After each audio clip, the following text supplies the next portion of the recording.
عليكم ورحمة الله وبركاته. عليكم السلام. الله أكبر الله أكبر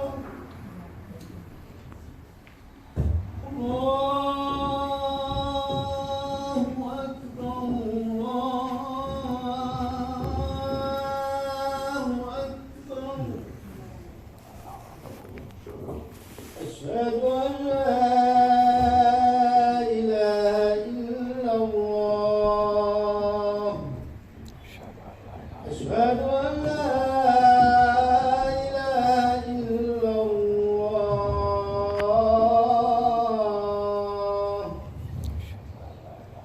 أشهد أن محمدا رسول الله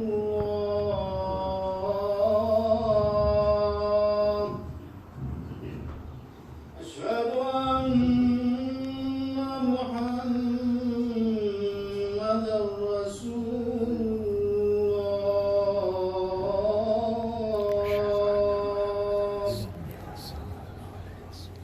حي على الصلاة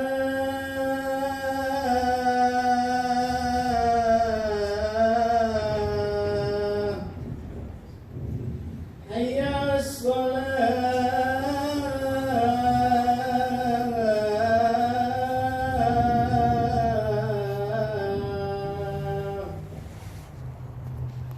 حي على الفلاح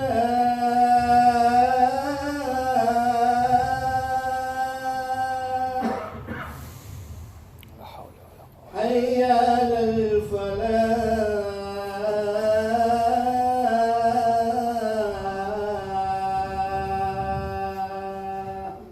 حول ولا قوة. الله أكبر الله أكبر الله أكبر. لا إله إلا الله لا إله إلا الله اللهم رب هذه الدعوة التامة والصلاة القائمة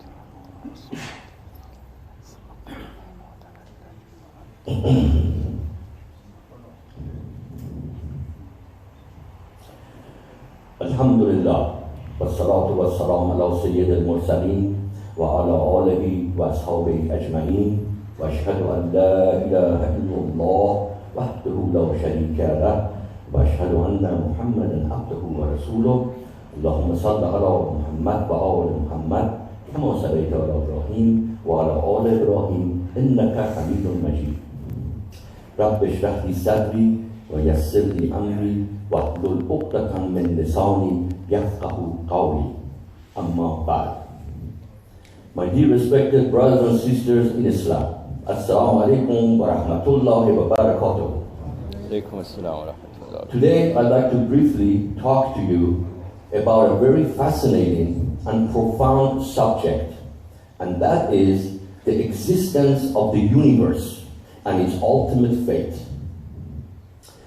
As you all probably know, my dear respected brothers and sisters in Islam, the scientists throughout the history have been dazed and have been dazzled and have been discussing the subject matter for thousands of years, trying to figure out where did the universe come from and what was it for. Of course, we know today, after decades of intense research and study that has been done, the scientists finally all have concluded that the entire existence, that the entire universe have come to being what they call the Big Bang, 13.7 billion years ago. Some scientists even suggested that this may have been a cosmic egg that was hatched into the universe. However, theologically speaking, from the Islamic perspective, looking at the point of view, we already know that Almighty Allah subhanahu wa ta'ala over 1400 years ago mentioned to the entire humanity about the existence of the universe. And that is Surah Al-Anbiya, verse 30, ayah 30, where Allah subhanahu wa ta'ala mentions Haven't you not seen that whatever is in the heavens and whatever is on the earth and whatever is in between them, we're all joined together at one point. And Allah struck it open and gushed out life out of water. Why don't you not believe?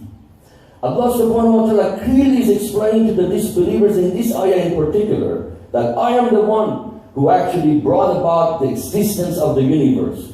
So this point right here answered the first question as to where did the universe come from. Came from Allah subhanahu wa ta'ala. Allah subhanahu wa ta'ala created the heavens and the earth by just saying kun fayakun.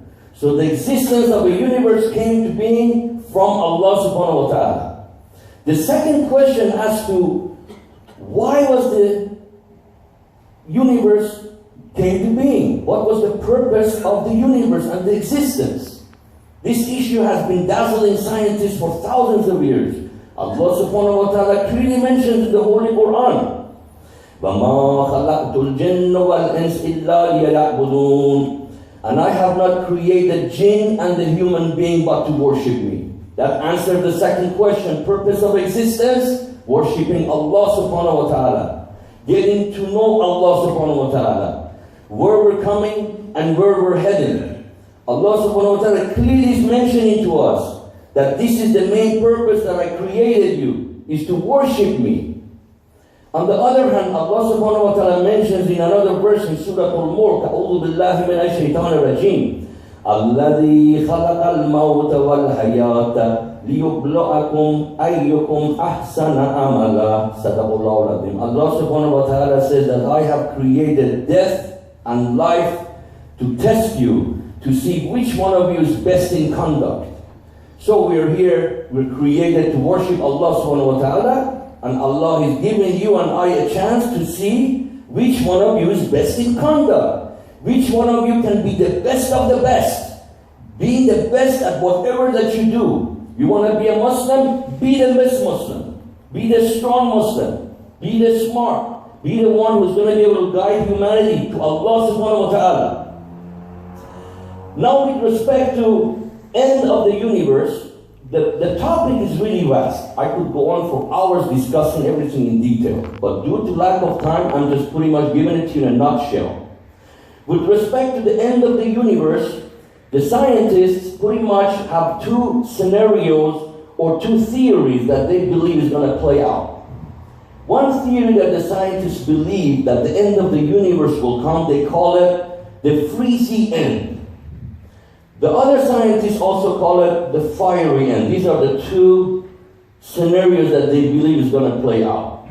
The freezy end, some of the scientists believe that eventually the entire universe will get to expand so much, and eventually galaxies and planets, they will all be so far apart from each other that they will lose heat, they will lose gravity, and eventually they freeze to death. They call it the freezy end.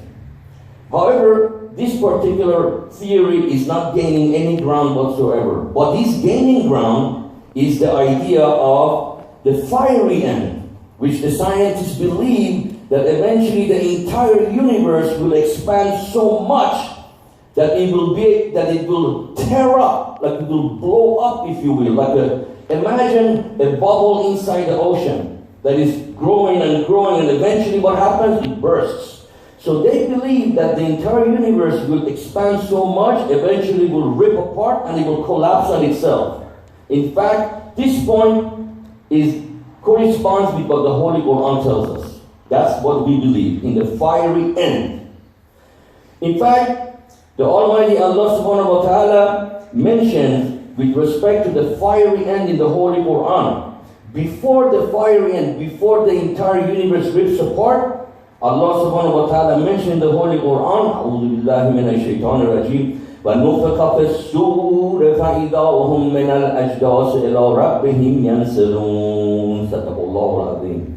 When the trumpet has been blown, everyone from their graves shall rise up, and they shall return to Allah subhanahu wa ta'ala to meet Him as expeditiously as possible. That's what's going to happen.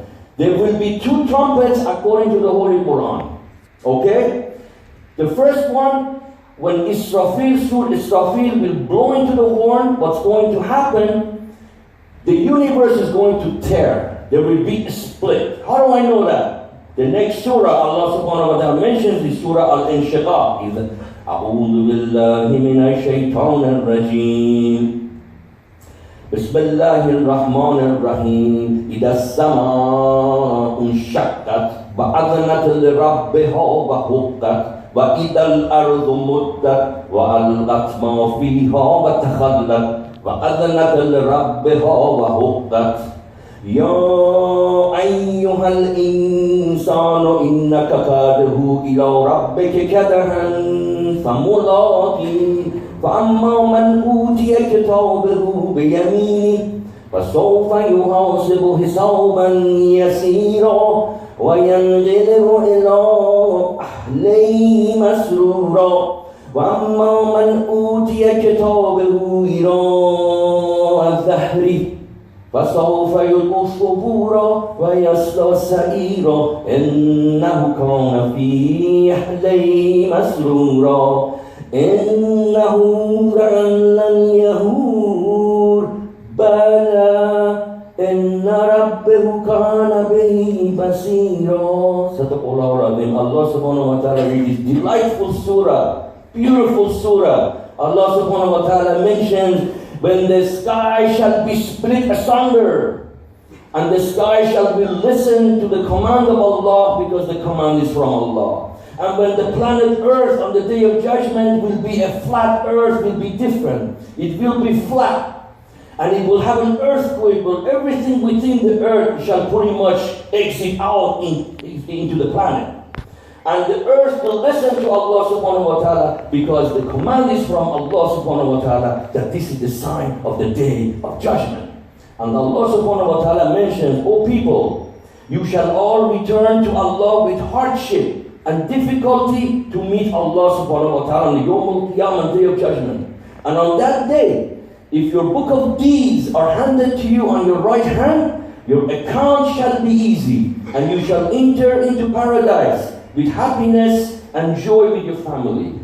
But if your book of deeds on the day of judgment has been handed to you from behind your back into your left hand, you wish you were dead, because that individual is going to fall into the fire. For while they were in the earth and they were happy with their own family, they thought that they're not going to return to Allah, and they thought there's going to be no day of reckoning. Allah subhanahu wa ta'ala says, Bala inna rabbahu kana bihi basira. Allah says, yes, I was watching everything that you're doing, and I recorded it all in a clear register. On the day of judgment, the book of deeds shall be handed to you.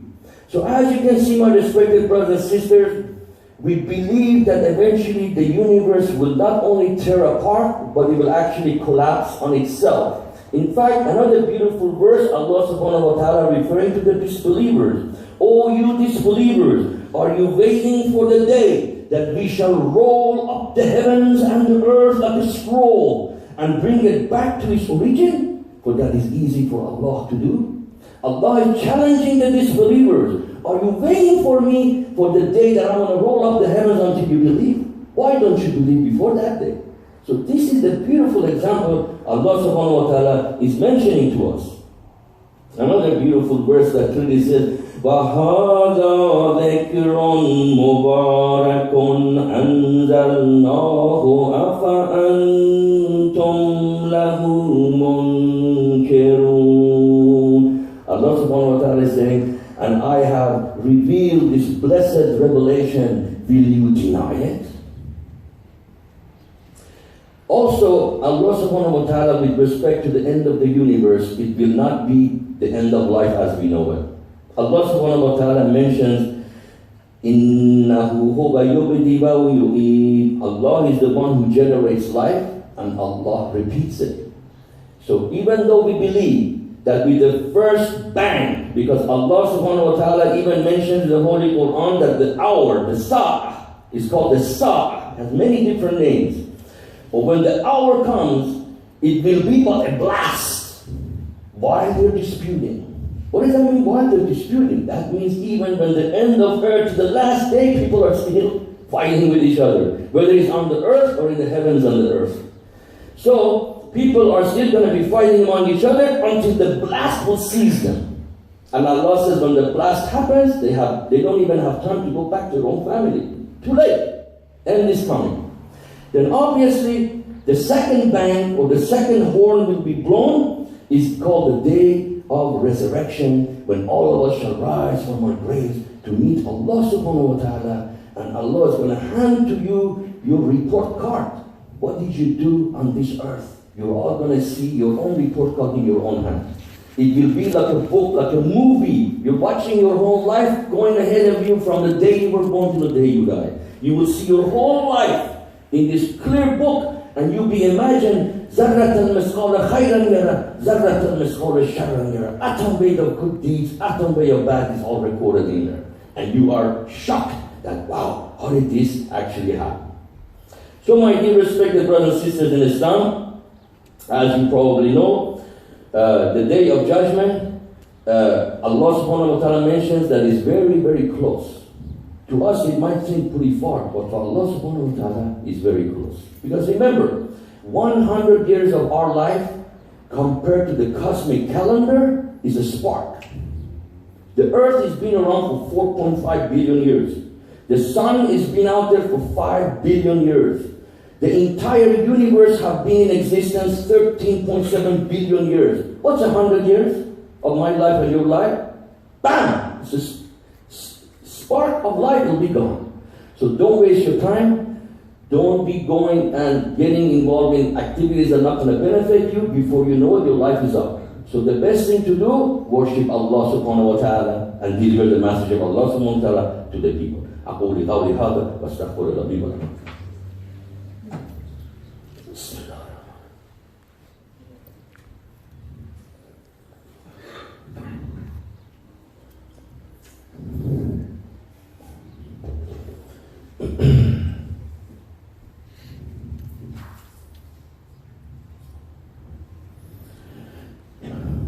Bismillah ar-Rahman ar-Rahim. My dear respected brothers and sisters in Islam, when I usually ask the people, what does the word ummah mean? The word ummah. Majority of the people I talk to, everybody says, oh, it means nation, nation, nation. Actually, not quite. The word nation pretty much refers to the geographical and the territorial area of the country that you live, as far as your nationality and your race is concerned. Community pretty much, ummah pretty much means community. The word ummah means community. It means society, assembly. Why am I talking about ummah? It's because Prophet Muhammad, peace be upon him, says, the ummah, my ummah is like one body. If one part of the body is in pain or aching, the rest of the body feels it. As far as I'm concerned, we have a lot of body parts that are aching right now. We have a headache, we have a foot ache. I mean, it's not just one body anymore. The situation, what's going on around the world with respect to the Muslims, it is absolutely essential and absolutely crucial that we as Muslims, we need to stand up for Islam. We need to stand up to combat Islamophobia, xenophobia. We need to combat and diffuse Islamophobia locally and globally. How are we going to be able to do that? You're probably going to ask yourself, how am I going to be able to diffuse and fight back against Islamophobia? What's going to take to do that, my respected brothers and sisters in Islam, for those of you who are planning to stay in America for the rest of your life, your children are born here, they're all growing up here, going to school, going to college, you're going to work, or you're going to your business. Islamophobia is not going to go away unless you stand up. And you cannot expect foreign countries or governments or this country to do something about it. No. It's going to be up to us as Muslims, as individuals, to do something about it. What can we do? I'm going to plainly tell you a few steps that what you can do. Each and every one of us can make an impact in our society, in our country. How is that possible? We live at a time, at days of decentralized media and communication. In the old days, we were able to grab a few, information regarding news from just a few media companies. That's how it used to be in the old days. But these days, each and every one of you have your own mobile phone. Your mobile phone is a huge tool that can be used to promote Islam, to defend Islam. Your cellular phone, the blueprint that is inside that cell phone, is absolutely powerful because you can actually use it as your selfie media. You're able to portray the correct message of Islam to the people. The other thing you got to understand is that the most important thing is, like I said, if you want to live in America for the rest of your life, you cannot just keep yourself out of politics. What we need to do as American Muslims, we need to be involved in the political process of this great country of ours, America. Whether you want to be involved or not, that's your choice. But if you do get involved, you're able to influence the political process, bring about some change in the political process. You're able to change characters. You're able to change players. Perhaps hire and bring in and have representatives who are going to represent the Muslim community. That's the kind of activities we need right now. A lot of people think that we're in a very bad situation. Not necessarily. And now, fatahna like a fathan mubina. Allah subhanahu wa ta'ala is telling the Prophet, O Prophet, we have granted you a stiff victory, a clear victory. We have received our clear victory. How do I know that? Because go back and study the American history. American history is extremely important for us as American Muslims. Get to know who the founding fathers of America were. Washington, Jefferson, Monroe, Madison. They did not have this negative view of Islam and the Muslims at their time. In fact, the founding fathers of America always spoke highly of the Muslims, highly of Islam and the Prophet Muhammad, peace be upon him. How do I know that? Because when America became independent in 1776, which was the first country that recognized America? Anybody know? Morocco. Morocco, a Muslim country. First Muslim country that came behind America and actually agreed with America had to say. So those people who are always against the Muslims, tell them, look, go back and study your history, please. Alright? Don't fight the Muslims. We were the ones who actually accepted your independence. And America and Morocco had a treaty in 1777. You know, where they'd be able to help each other out as far as the treaties are concerned. The other thing also, remember one thing. When the Holy Quran was translated into English in the early 1700s, okay? What happened was the Quran became the bestseller among the Protestants and among the American colonials in early 1700s. Thomas Jefferson has a Holy Quran that dates back to 1734. Thomas Jefferson has a Quran that still exists today in the Library of Congress. 1734. So the Americans, the founding fathers, had a beautiful and a great view of as far as the Muslims are concerned. So early 1700, the Holy Quran gets translated. It becomes very popular among the American colonials. And then guess what? By 1776, they had a revolution in this country. Think about that. Think about that. They had a revolution in America. And who was the first country that recognized America? Morocco. So anyway, so you know, the first American Muslim that became a senator in the United States, his name was George Kazan in 1959. First Arab American Muslim became a senator. The second one was James Abu Ras, 1973, another senator that came.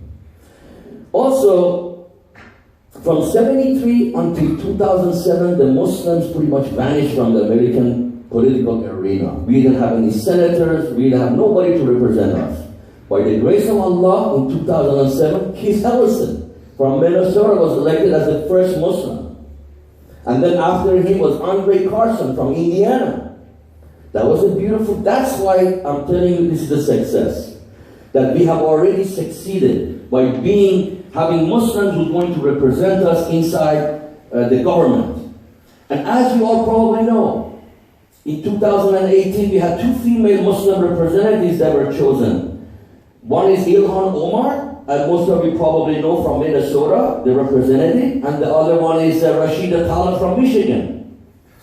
And in fact, I also met, a couple of months ago, I met with a mayor from Artesia. His name is Ali Sajjad Taj. He's a Muslim, a mayor of Artesia. Now, to be able to fight back Islamophobia and diffuse Islamophobia, we need civic engagement. We need political engagement. We need social media engagement. We need interfaith engagement. What do I mean by civic engagement? Civic engagement pretty much means the city that you live in, you need to be active. You need to be involved in the city hall. You need to elect Muslim mayors, Muslim senators, Muslim council members. That's what we need to do as far as being involved in the civic community, being involved in the community to diffuse tension. How do I know we diffuse the tension? Because the more people know about a Muslim one-on-one, according to Pew Research, any non-Muslim who meets a Muslim, they tend to have a better view of Islam. So it's important that we reach out. It's important that we get involved. Look at other communities, for example, that are involved in the civic community. Look at the Garden Grove in Westminster. Just go to the city hall. What do you see over there? The mayor is Vietnamese, council members are Vietnamese, everybody is Vietnamese running the city. And when I go to Westminster, it feels like I'm in Saigon. You know, they have temples everywhere, they have buildings everywhere. Like, how did that happen? Community collective work. People get together and they make changes in their community. We as Muslims need to do the same thing. We cannot be silent anymore and stand to the side. This is not my problem. Islamophobia is not going to go away. You need to stand up for your rights. We need to stand up for Allah subhanahu wa ta'ala. We need to stand up for Rasulullah sallallahu alaihi wasallam. So absolutely essential that we have civic engagement. Be involved in all the communities. Go look at the Filipino community in Carson. Go to the city hall. Everybody's Filipino. Go to Glendale. Everybody's Armenian in the city hall. Where are the Muslims? Where are we? Nowhere to be found. We only have a few representatives out there, like Ilhan Omar and Talib, but that's not enough. We need to be involved as expeditiously as possible, otherwise we're going to lose out big time. So as far as the civic engagement, I already mentioned. The political engagement, I already mentioned how important it is to be involved in the political process of this great country.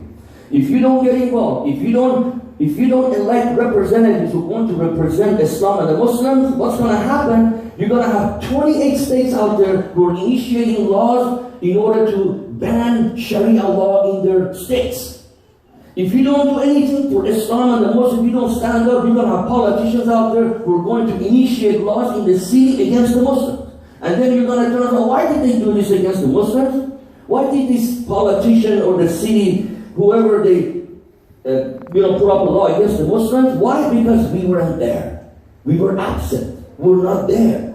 So what do? They do whatever they want to do, and nobody's there to challenge them. So absolutely essential that we be involved in the political process of this great country. And the election is coming up next year. You need to be involved. If you're not registered, go and register.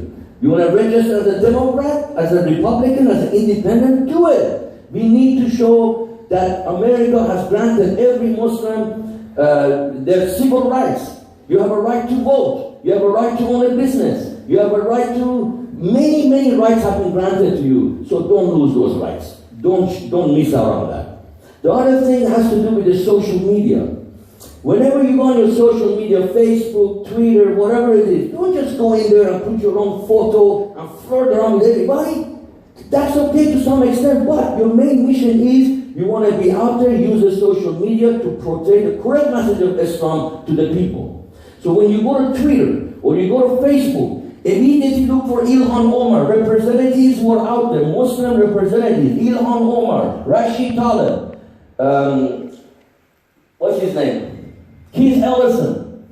Go online, find these Muslim representatives who are in government, like their posts, get involved with them. It's extremely important. The democratic political process, if you will, compared to the Democrats and Republicans, Democrats have opened up and they're embracing the Muslims. That's why Ilhan Omar is a Democrat. So I don't want to get into the details of it, but you can see how important it is. As far as the social media, when you're in there, you need to go out and defend your religion. If you see somebody's posting a negative image about Islam, that's, you know what I do? When I see somebody post a negative image, I'll immediately go and challenge them. Who told you this is Islam? You need to remove it. And if they don't remove it, I report them to Facebook. I'll tell them this is hate speech, this is Islamophobia, xenophobia, they take it down. So don't be like silent and passive, none of my business. No. Each and every one of us are responsible in the sight of Allah, and we need to stand up for our community. Like I told you, look what other communities are doing. Get involved. And don't fall into this false narrative. Give you an example. In the old days, if you had an Italian friend, be careful with Italians. They might be connected to mafia. Or be careful with the Germans, don't associate with them. They could be involved with Nazism. Don't get involved with the Russian people, they might be communists. See this narrative. And these days, be careful with the Muslims, they could be terrorists. So you can see how these narratives, these false narratives are established and attributed to a community. So what we need to do as a Muslim community, we need to change the narrative. We need to bring about a new tide, a new change of narrative, and change this falsehood that they've been attributing to us.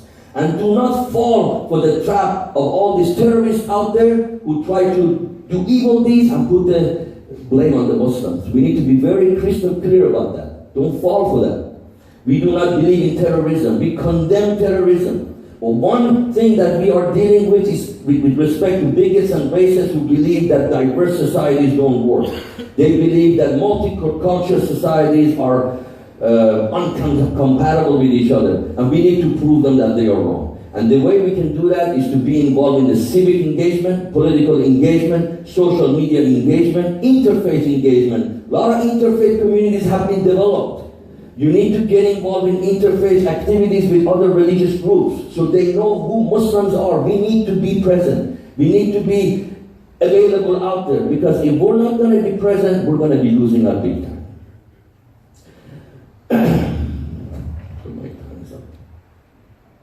One last thing I said before I close. The situation in the world, if we don't do anything about it, it's just going to get worse. We as Muslims, we need to stand up to bigotry.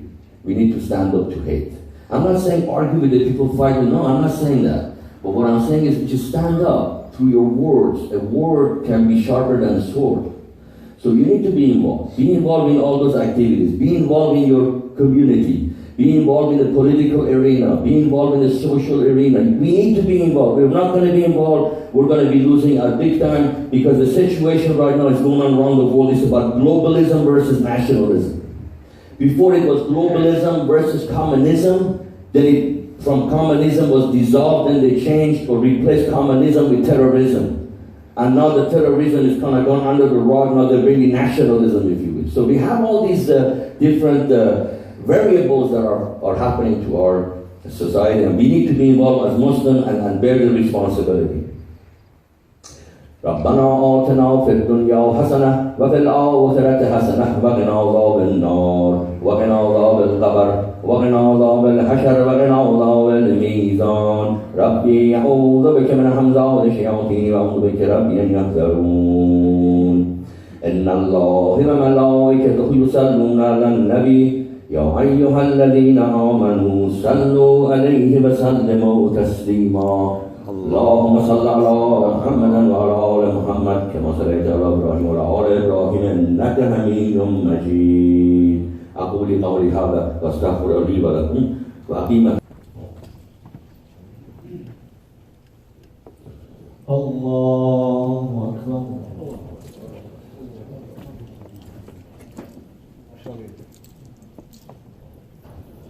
الحمد لله رب العالمين الرحمن الرحيم مالك يوم الدين إياك نعبد وإياك نستعين اهدنا الصراط المستقيم صراط الذين أنعمت عليهم غير المغضوب عليهم ولا الضالين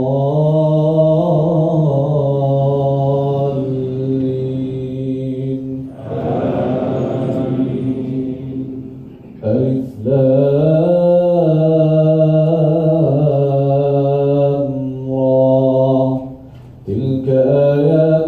والكتاب الحكيم أكان للناس عجبا أن أوحينا إلى رجل منهم أن أنذر الناس وبشر الذين آمنوا أن لهم قدم صدق عند ربهم قال الكافرون إن هذا لساحر مبين إن ربكم الله الذي خلق السماوات والأرض في 6 أيام ثم استوى على العرش يدبر الأمر ما من شفيع إلا من بعد إذنه ذلكم الله ربكم فاعبدوه أفلا تذكرون إليه مرجعكم جميعا وعد الله حقا إنه يبدأ الخلق ثم يعيده ليجزي الذين آمنوا وعملوا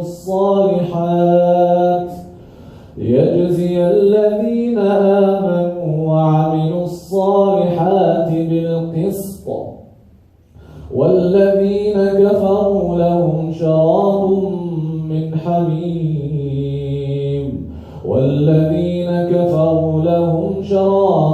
من حميم وعذاب أليم بما كانوا يكفرون. الله أكبر.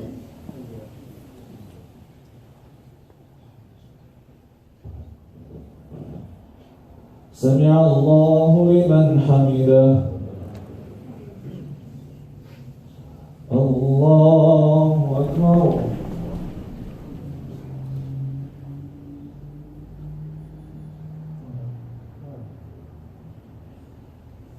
الله أكبر. الله أكبر.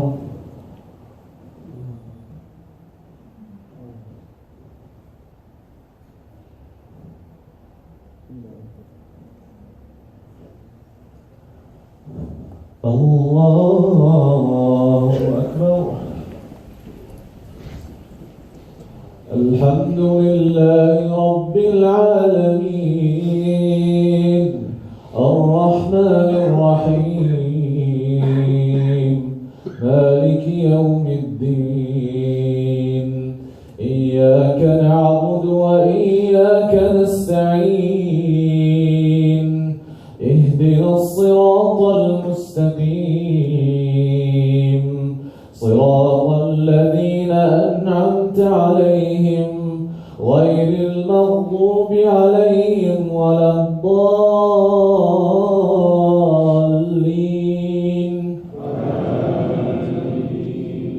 هو الذي جعل الشمس ضياء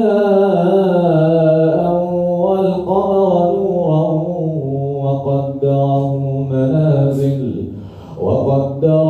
منازل لتعلموا عدد السنين والحساب ما خلق الله ذلك إلا بالحق يفصل الآيات لقوم يعلمون. إن في اختلاف الليل والنهار وما خلق الله في السماوات والأرض لآيات لقوم يتقون. الله أكبر.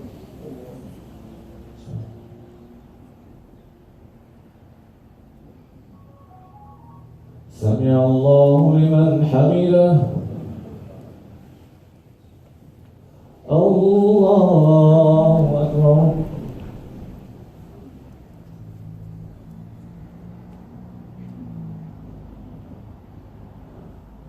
الله أكبر.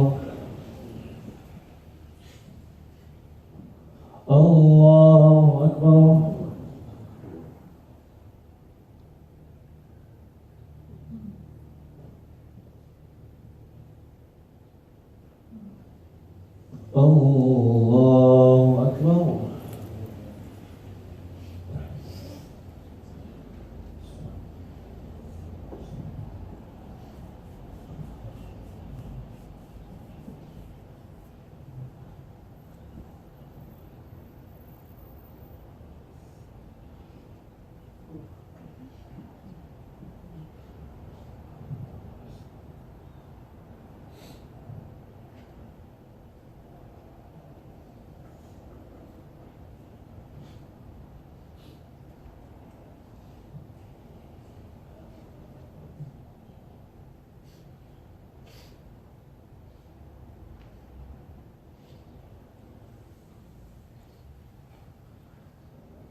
السلام عليكم ورحمة الله. السلام عليكم ورحمة الله.